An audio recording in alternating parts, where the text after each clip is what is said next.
नमस्कार, मैं हूं यतेंद्र शर्मा और आप देख रहे हैं कड़क।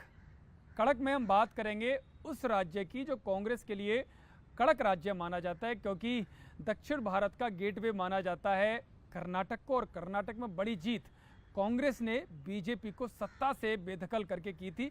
कड़क कर्नाटक कांग्रेस के लिए कड़वाहट में तब्दील होता हुआ दिखाई दे रहा है और उसका एक बड़ा कारण है गुटबाजी, क्योंकि कांग्रेस का एक बड़ा इतिहास रहा है कि कांग्रेस जब जब सत्ता में आती है तो गुटबाजी बड़े चरम पर दिखाई देती है, क्योंकि सत्ता की लड़ाई है, जो ना कराए वो कम है। और कुर्सी की लड़ाई खुलेआम जब दिखाई देती है तो आसानी से समझ में आता है कि सब कुछ ठीक नहीं चल रहा है। यही हाल अब कर्नाटक में है, क्योंकि मई 2023 में जब कर्नाटक में बीजेपी को हराकर कांग्रेस सत्ता में आई थी, तब दो धड़े खुलकर सामने आए थे मुख्यमंत्री को लेकर कि सिद्धारमैया मुख्यमंत्री बनेंगे या डीके शिव कुमार, क्योंकि जो राज्य में बड़ी जीत हासिल हुई थी उसमें डीके शिव कुमार का बड़ा रोल था।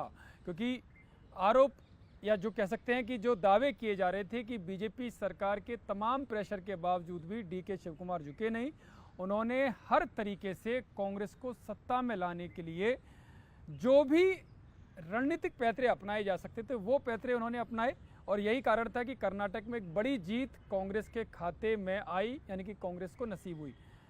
तब जिस तरह का जो भी राजनीतिक जो कह सकते हैं जिस तरह से भी जो भी पैतरे चलाए गए, लेकिन आलाकमान ने जो फैसला सुनाया वो सिद्धारमैया के फेवर में सुनाया और सिद्धारमैया को सीएम बनाया गया। लेकिन बैलेंस करने के लिए, राजनीतिक पैतरेबाजी को बैलेंस करने के लिए डीके शिव कुमार को उप मुख्यमंत्री कर्नाटक का बना दिया गया।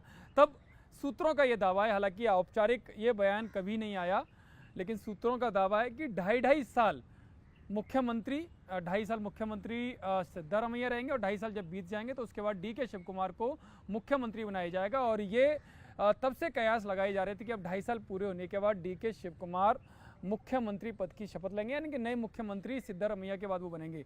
लेकिन अभी तक कांग्रेस की तरफ से कोई भी बयान इसको लेकर नहीं आया है कि आखिरकार कुर्सी डीके शिव कुमार को मिलेगी या नहीं मिलेगी। और शायद यही कारण है कि डीके शिव कुमार जो पिछले काफ़ी समय से धैर्य के साथ डिप्टी सीएम बने हुए थे, और उनको ये इंतज़ार था कि जब जैसे ही 2.5 साल पूरे होंगे उनको पार्टी आलाकमान यानी कि कांग्रेस आलाकमान उनको मुख्यमंत्री पद पर बैठाएगा, उनको सुशोभित करेगा। लेकिन शायद जो इंतज़ार है वो इंतज़ार ही ये अभी तक बना हुआ है, वो इंतजार की घड़ियां डीके शिव कुमार के लिए खत्म होते हुए दिखाई नहीं दे रही।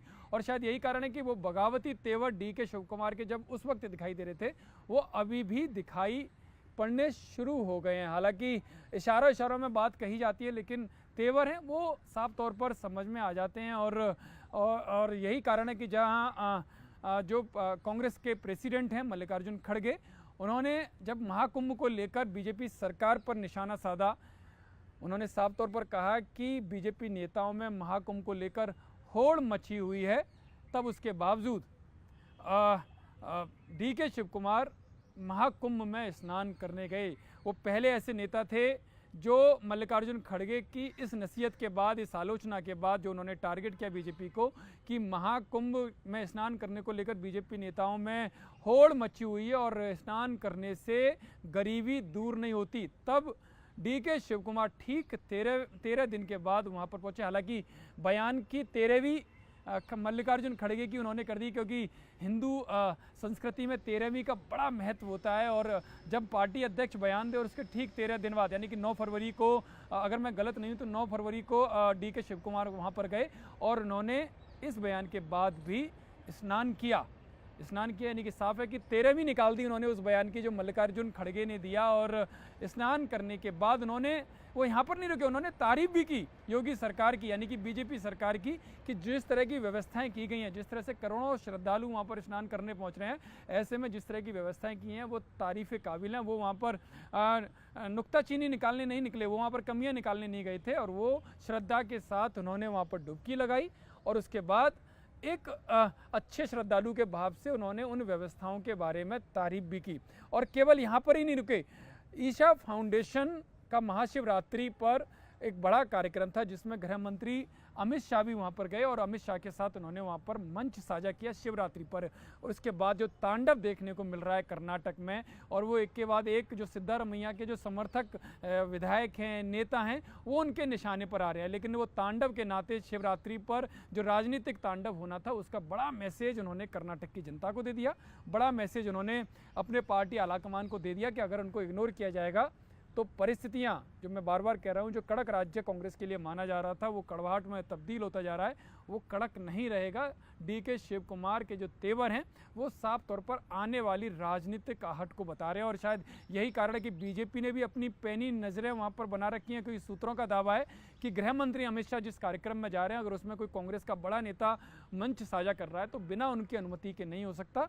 यानी कि दाल में कुछ काला है। यहाँ दाल में कुछ काले की बात नहीं है, यहाँ तो पूरी दाल ही काली नज़र आ रही है। क्योंकि डीके शिव कुमार से जब इस तरह के सवाल मीडिया के माध्यम से किए गए कि उन्होंने गृह मंत्री अमित शाह के साथ मंच साझा किया, तो उन्होंने खुलकर बोला कि उन्होंने जन्म हिंदू का लिया, यानी कि वो हिंदू के नाते उन्होंने जन्म लिया और मरते दम तक वो हिंदू रहेंगे। यानी कि ये वो लाइन है जिसके लिए बीजेपी जानी जाती है, जिसके लिए पूरा संघ परिवार जाना जाता है। और डीके शिव कुमार जब उसी शैली में, उसी लहजे में, उन्हीं शब्दों के साथ अगर वो भाषा बोलते हैं तो साफ तौर पर समझ में आता है कि जो नौका है वो किस धारा के साथ बहती हुई दिखाई दे रही है। हालांकि जो सिद्धारमैया के समर्थक है उन्होंने तो डीके शिव कुमार को लेकर आलोचनाएं करनी शुरू कर दी और साफ तौर पर दावा किया है कि 5 साल तक ही सिद्धारमैया कर्नाटक के सीएम बने रहेंगे, वो अपनी कुर्सी से हटने वाले नहीं हैं। लेकिन इसी तरह से खुलकर डीके शिव कुमार के समर्थक विधायक भी खुलकर सामने आ गए हैं। जो शिवगंगा विधायक हैं उन्होंने खुलकर बोला है कि 2.5 साल आने वाले जो 2.5 साल हैं उसमें मुख्यमंत्री पद की कमान डीके शिव कुमार ही संभालेंगे। उन्होंने बड़ा दावा किया है मीडिया के सामने कि डीके शिव कुमार आने वाले दिसंबर तक मुख्यमंत्री कर्नाटक के होंगे। और केवल यहीं तक नहीं होंगे, आने वाले उसके बाद जब कार्यकाल पूरा होगा, जो दूसरे कार्यकाल का चुनाव होगा जिसमें कांग्रेस ही सरकार चुनकर आएगी, उसमें भी डीके शिव कुमार मुख्यमंत्री पद की शपथ लेंगे। ये दावा शिवगंगा ने किया। और इसके साथ ही उनका समर्थन जो कांग्रेस के वरिष्ठ नेता हैं वीरप्पा मोइली, जो केंद्रीय मंत्री भी रहे हैं, उन्होंने भी साफ तौर पर डीके शिव कुमार का समर्थन किया है। यानी कि कांग्रेस आलाकमान के लिए खतरे की घंटी है।